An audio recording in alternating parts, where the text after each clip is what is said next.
I was separated from my typewriter for a while, and this is what came out upon reuniting.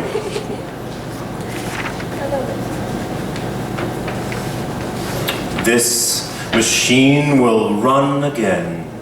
For as long as the ribbon lasts, silver-rimmed buttons, arms that relish fingers punch.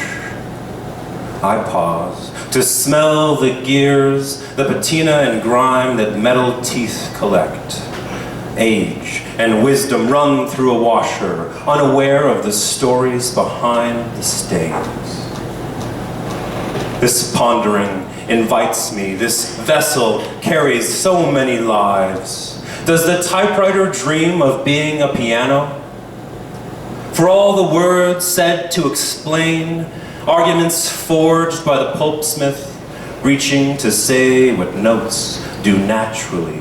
The melody in these keys pops and rests, resets on impulse. Does the typewriter dream of being a piano?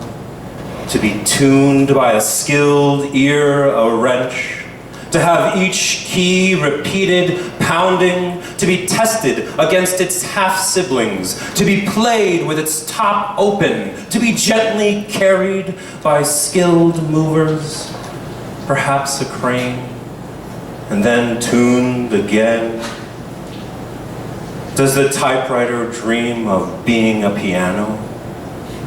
Of being sensitive to moisture? Of having pedals that let you ring? Of having pebbles at all?